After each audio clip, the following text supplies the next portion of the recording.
Esto que ven aquí es un gusano barrenador y si quieren saber cómo este animal rastrero, aun siendo tan pequeño, va a llegar a hacer perder más de 1.300 millones de dólares a un país, quédate a ver el video. Veamos.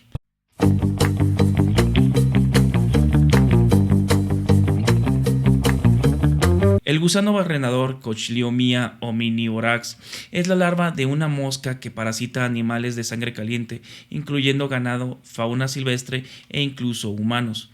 Esta plaga, erradicada de México en 1991, resurgió recientemente en Centroamérica y el sur mexicano, explícitamente en Chiapas, desencadenando medidas sanitarias de emergencia. Recientemente, el brote del gusano barrenador llevó a Estados Unidos a suspender la importación de ganado mexicano, cerrando la frontera al ganado por motivos sanitarios. Este gusano, también llamado mosca tornillo o barreñador, es endémico de las Américas. Durante el siglo XX, esta plaga causó estragos en las ganancias de la región. Tan solo en 1984 se estimaron pérdidas por miasis, es decir, infestación larvaria, de aproximadamente 134 millones de dólares en México. Ante la gravedad del problema, México y Estados Unidos firmaron en 1972 un convenio de cooperación internacional para erradicar el gusano barrenador de ambos países. La estrategia de erradicación se basó en la técnica de insecto estéril TIE, pionera en el control biológico de plagas. Consistió en criar masivamente machos de la mosca y esterilizarlos por radiación para luego liberarlos en zonas infestadas de modo que se apareasen con las hembras silvestres y produjeran huevos infértiles. Este programa binacional enfrentó desafíos logísticos enormes: coordinación bilingüe, accesos a selvas y montañas, reubicación de ganado fuera de zonas infestadas, etc., requiriendo el desarrollo de plantas de producción y dispersión aérea de moscas estériles. Finalmente, tras casi 20 años de esfuerzo, de 1972 a 1990, México, con apoyo técnico y financiero de Estados Unidos, logró eliminar la plaga. El 25 de febrero de 1991, México fue declarado libre del gusano barrenador. Para entonces se había liberado más de 250.630 millones de moscas estériles sobre el territorio mexicano, acumulando 58.000 horas de vuelo en campaña. La erradicación en México, conjuntamente con la ya lograda en Estados Unidos años antes, se considera uno de los mayores logros de sanidad animal del siglo XX. Este éxito tuvo un costo elevado, pero amplios beneficios. Entre 1960 y 1991, la eliminación del gusano barrenador de México y Estados Unidos implicó una inversión cercana a 750 millones de dólares, unos 955 millones en valor actual. Sin embargo, generó ahorros posteriores al reducir costos de producción pecuarias y evitar pérdidas anuales millonarias, sin dañar el medio ambiente. Tras 1991, el programa conjunto continuó hacia Centroamérica, gracias a acciones coordinadas con Guatemala, Belice, El Salvador, Honduras, Nicaragua y Costa Rica.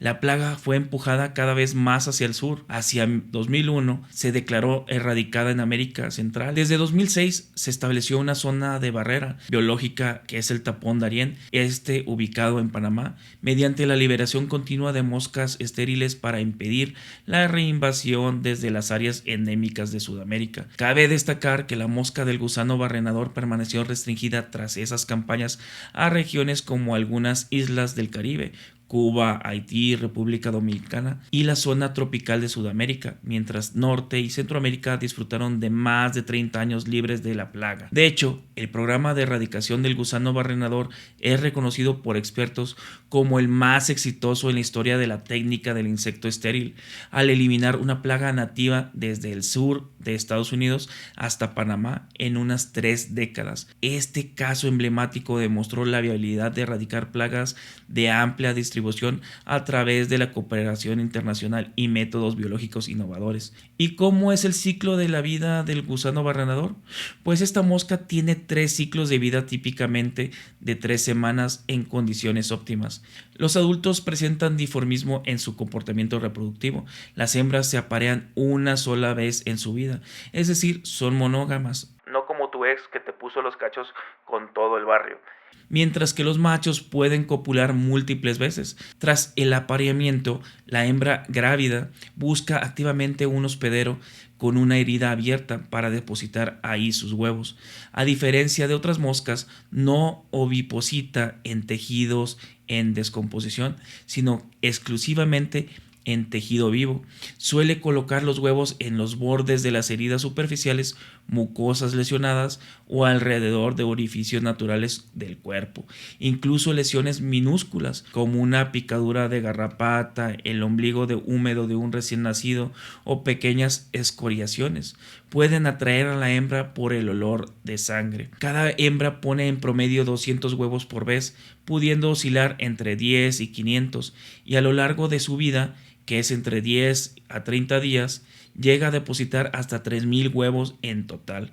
Los huevos eclosionan rápidamente. En menos de 24 horas nacen las larvas o gusanos. Las larvas recién nacidas inmediatamente comienzan a alimentarse de los tejidos vivos del hospedero. Se introducen cabeza abajo en la carne, barrenando o taladrando el tejido sano cada vez más profundamente. Poseen ganchos bucales cortantes con los que desgarran la carne, provocando lesiones extensas y necrosantes.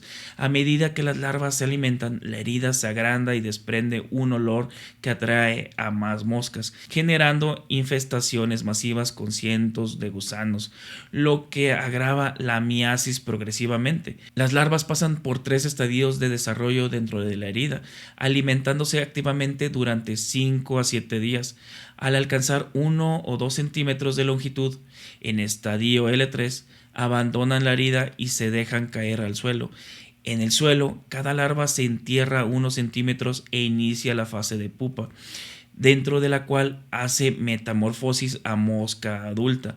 Esta etapa dura alrededor de 7 a 10 días bajo clima cálido, aunque en condiciones más frías la pupación puede alargarse hasta 7 semanas. Finalmente emerge la mosca adulta, lista para reiniciar el ciclo. Los machos pueden aparearse a las 24 horas de emerger y las hembras alcanzan madurez sexual a los 3 días después. Dado que cada hembra copula solo una vez, la dinámica poblacional de esta especie es muy vulnerable a estrategias que afectan esa cópula única. Después de toda la afectación de este incómodo huésped, el animal anfitrión recibe de premio la enfermedad llamada miasis primaria. Los signos clínicos iniciales pueden pasar inadvertidos. A simple vista solo se aprecia un leve movimiento dentro de la herida. Pronto, sin embargo, el animal presenta síntomas de infección y malestar, irritabilidad y decaimiento, falta de apetito, fiebre y retraso en la ganancia de peso. En ganado lechero se observa también la disminución de la producción láctea. La herida infestada exuda fluidos serosanguíneos lentos y tienen mal olor. Al separarla se pueden ver los gusanos blanquecinos. Si no se trata, la miasis progresa y puede ser mortal en el plazo de 2 semanas. Las crías recién nacidas son especialmente vulnerables. En zonas endémicas, la mortalidad por gusano barrenador alcanza hasta el 90% de los neonatos sin tratamiento. Además del impacto en el ganado, bovinos, porcinos, bovinos, caprinos o equinos, esta plaga puede afectar a animales domésticos, perros o gatos, fauna silvestre e incluso llegar a humanos en casos muy raros. Tras años de relativa calma, las alertas sanitarias se activaron en junio-julio del 2023. El gusano barrenador reapareció al norte de la barrera de Panamá, penetrando a Centroamérica. En julio de 2023, Panamá declaró una emergencia zoosanitaria al detectar casos de miasis por esta plaga en su territorio. Poco después, el 18 de julio de 2023, Costa Rica confirmó el primer caso en su frontera norte. La infestación continuó expandiéndose silenciosamente. Nicaragua reportó su primer caso el 26 de abril de 2024, Honduras el 16 de septiembre de 2024 y en Guatemala en octubre de 2024. Se registró la muerte de una ternera por miasis de gusano barrenador.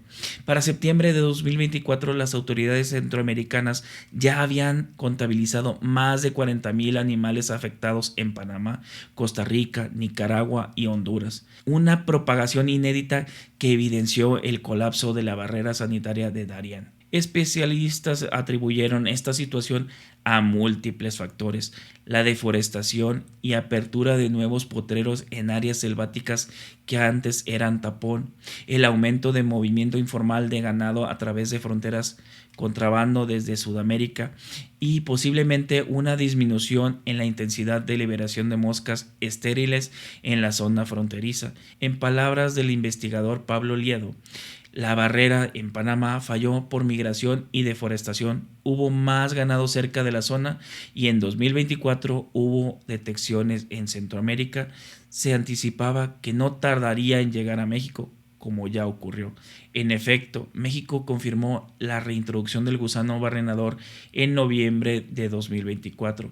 El 24 de noviembre de 2024 se detectó un caso positivo en una res en el estado de Chiapas, en un punto de inspección cercano a la frontera con Guatemala. Esto marcó el primer caso en territorio mexicano en 34 años. Inmediatamente el Servicio Nacional de Sanidad, Inocuidad y Calidad Agroalimentaria, SENASICA, activó sus protocolos de emergencia. Se emitió una alerta subsanitaria y se estableció un cerco sanitario en el sureste, Chiapas, Tabasco, Campeche, etc., para contener el brote. Entre julio y noviembre de 2024, SADER y SENASICA ya venían preparando al personal, según el secretario Julio Verdaguer.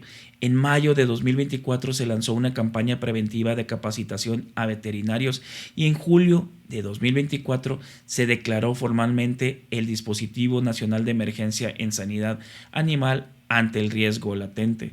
Una vez confirmado el ingreso de la plaga, México pasó a la ofensiva, reactivó la dispersión de moscas estériles en la región afectada. Con apoyo de la Comisión Panamá USDA, comenzaron envíos masivos de pupas esterilizadas hacia Chiapas. A inicios de 2025 se estaban liberando alrededor de 100 millones de moscas estériles por semana en las zonas de mayor riesgo.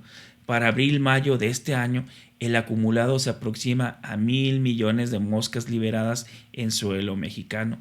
Paralelamente, se reforzaron las inspecciones en ranchos, se establecieron puestos de control carretero para revisar ganado en tránsito y se intensificó la vigilancia epidemiológica activa en todo el país. Las autoridades mexicanas también buscaron cooperación internacional, solicitaron al gobierno de Estados Unidos asistencia técnica para instalar una planta de producción de moscas estériles en Chiapas, reactivando la capacidad local. Sin embargo, según SADER, persistieron trabas para echar a andar la biofábrica por falta de acuerdos técnicos con Estados Unidos.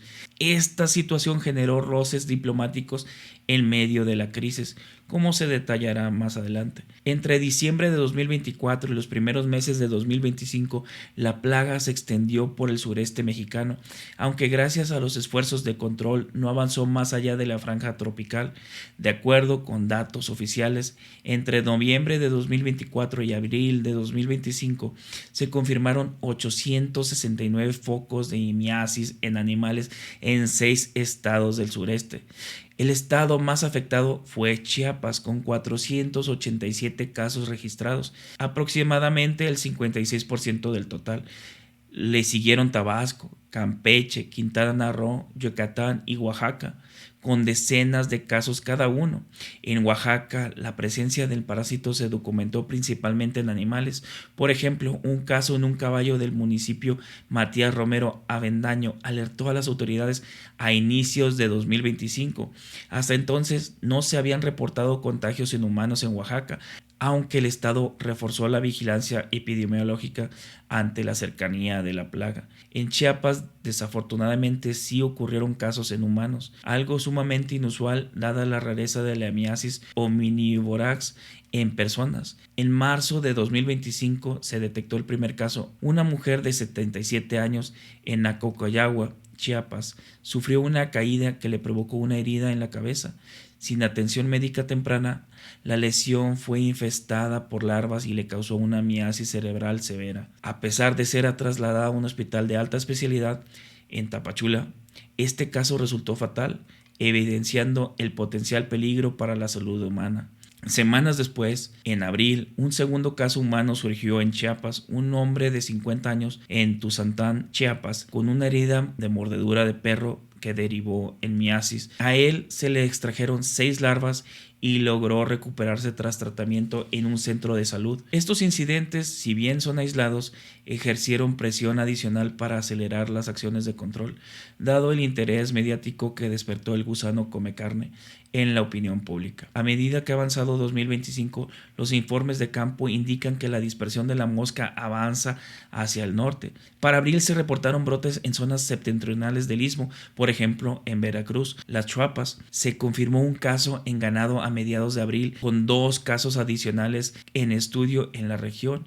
Esto significa que la infestación ha saltado la barrera natural del istmo de Tehuantepec, acercándose a zonas ganaderas del Golfo. No obstante, los estados ganaderos del norte de México permanecen libres al día de hoy del parásito, gracias a las rápidas medidas de contención en el sur y al clima menos propicio en altitudes mayores. El gusano barrenador es menos frecuente por encima de los 2100 metros sobre el nivel del mar, en climas templados.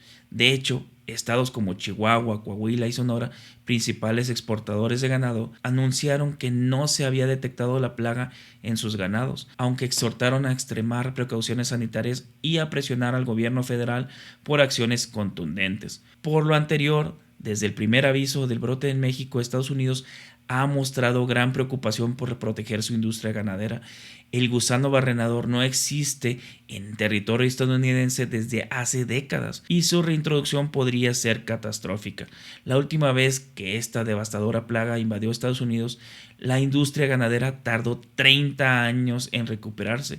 Esto no puede volver a ocurrir, advirtió la Secretaría de Agricultura de Estados Unidos. Rick Rawlings, al referirse al peligro del brote mexicano. Con esta premisa, el Departamento de Agricultura de Estados Unidos, USDA, actuó rápidamente tras la notificación oficial del caso de Chiapas el 22 de noviembre de 2024. La USDA APHIS anunció de inmediato la suspensión temporal de importaciones de ganado vivo desde México. A partir de fines de noviembre de 2024 se cerró la frontera a todo bovino, equino o bisonte procedente de México. Esta decisión emergente se comunicó como una medida para prevenir la propagación de animales a Estados Unidos, aplicándose hasta conocer la magnitud del brote en México. Efectivamente, entre diciembre de 2024 y enero de 2025 no se permitió el ingreso de ganado mexicano a territorio estadounidense. Paralelamente, ambos gobiernos iniciaron negociaciones para minimizar el impacto comercial sin comprometer la bioseguridad. El 1 de febrero de 2025, gracias a las gestiones técnicas, Estados Unidos levantó parcialmente la suspensión luego de acordar con México un protocolo estricto de inspección y tratamiento preembarque. Ese día, el secretario Verdaguer celebró en redes la firma de memorandos binacionales que permitían reanudar la exportación de ganado mexicano, un gran resultado de colaboración y coordinación México-Estados Unidos. Se estableció un procedimiento pre-certificación. Todo lote de ganado exportado sería primero sometido en origen a inspección veterinaria exhaustiva y tratamiento preventivo. Por ejemplo, aplicación de insecticida tópico y cuarentena corta para garantizar que no portara larvas del gusano. Con estas medidas, el flujo comercial se reanudó gradualmente en febrero y marzo de 2025, al menos para estados mexicanos libres de esta plaga. Sin embargo, conforme avanza la primavera de 2025, la situación sanitaria no ha mejorado lo suficiente y crecieron las tensiones diplomáticas. La USDA,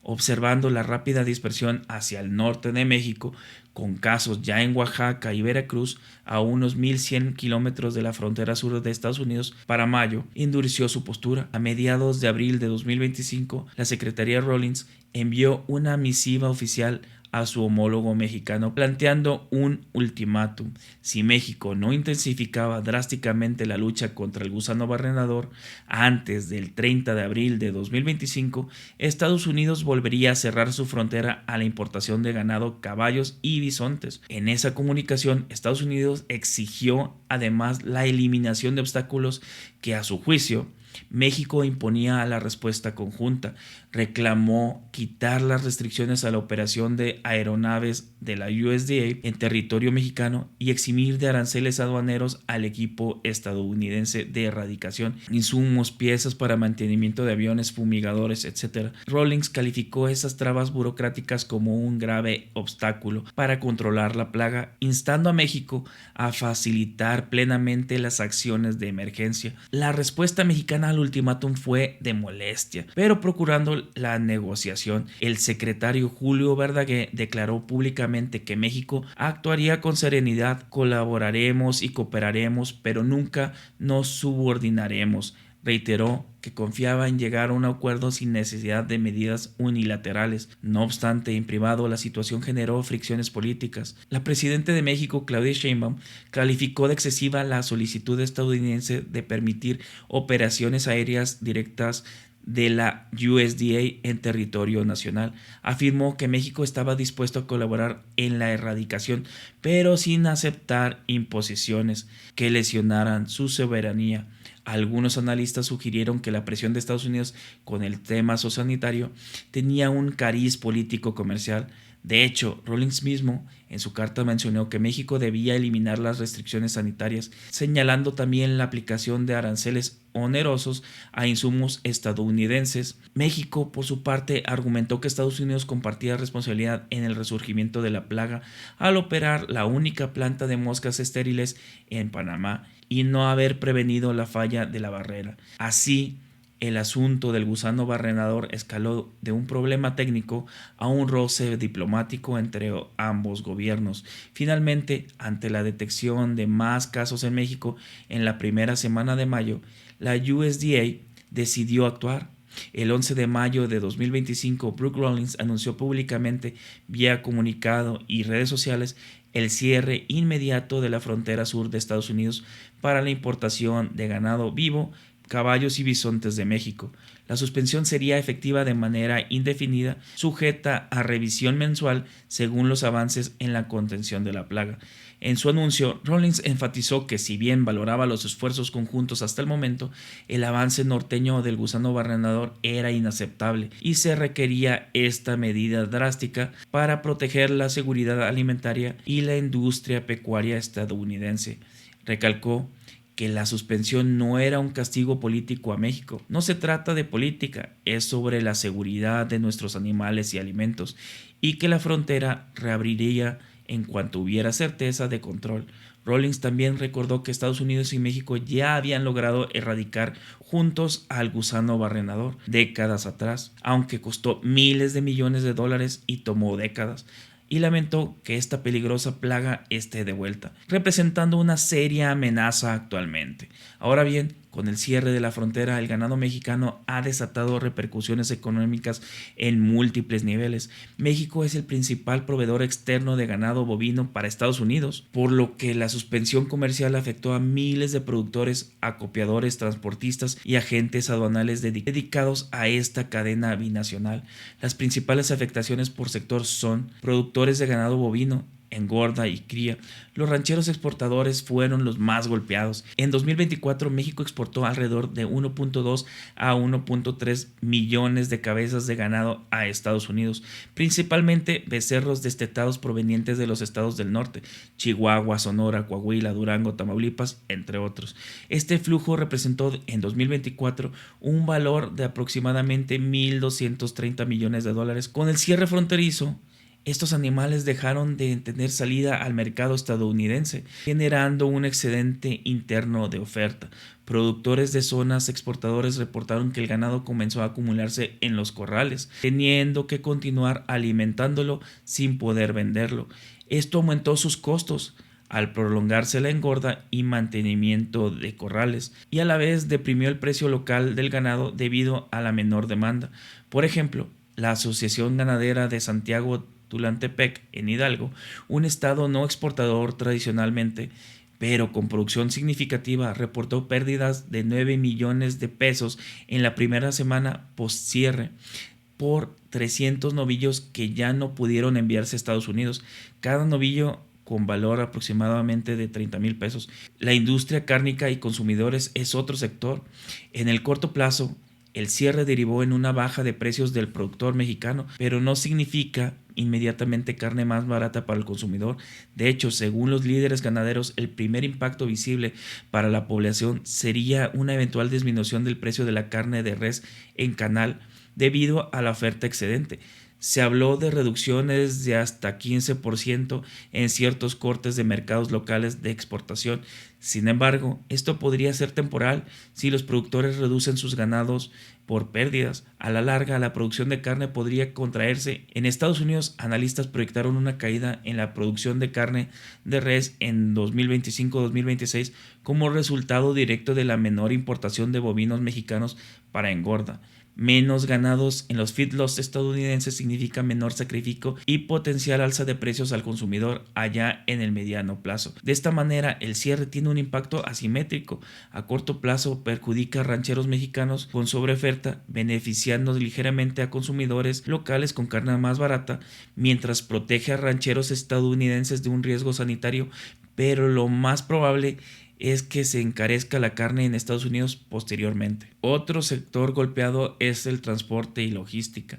La interrupción de exportaciones virtualmente paralizó la operación de corrales cuarentenarios y estaciones en cuarentena y empresas transportistas especializadas en el traslado de ganado hacia la frontera. Normalmente, miles de cabezas cruzan semanalmente por puertos fronterizos. Solo la Organización Ganadera de Santiago Hidalgo exportaba 300 novillos por semana antes del cierre. Con la frontera cerrada, las empresas de transporte de ganado, camiones ganaderos, vieron reducida su actividad drásticamente. Igualmente, los médicos veterinarios verificadores de Zagarpa, Senásica, en garitas fronterizas tuvieron menos trabajo de inspección de exportación. En enero de 2025, con la frontera cerrada, no se exportó ni un solo bovino. Valor de exportación, cero. Toda la logística asociada, corrales de descanso, expendedores de forraje, servicios veterinarios de certificación, etc., perdieron ingresos durante los meses críticos de cierre. Algunas compañías debieron recortar turnos o despedir personal temporalmente. En contraste, aumentó la carga de trabajo para el personal veterinario y técnicos en el sur de México, donde se concentraron las acciones de erradicación, monitoreo de ranchos, tratamientos, liberación de moscas, etc. Otros sectores relacionados que se han visto afectados son la cadena de servicios veterinarios y farmacéuticos experimentó una demanda inusual en el sur. Aumentó la necesidad de medicamentos, insecticidas, garrapaticidas, antibióticos para infecciones secundarias y de veterinarios para aplicar tratamientos. En contraste, en el norte se redujo temporalmente la demanda de servicios de certificación para exportación. Las empresas de subastas ganaderas y corrales de exportación también tuvieron pérdidas, pues muchos animales listos para subasta y exportación tuvieron que ser retenidos o vendidos en el mercado nacional a menor precio. Algunos ranchos optaron por engordar más tiempo a los becerros que no pudieron exportar, lo que deriva en sobrecostos de alimentación, maíz, forraje y eventualmente puede saturar corrales de engorda domésticos. Incluso la industria del embalaje y transporte internacional, ferrocarriles que mueven el ganado, compañías de seguros de carga, inspectores aduanales, sintió la baja en actividad.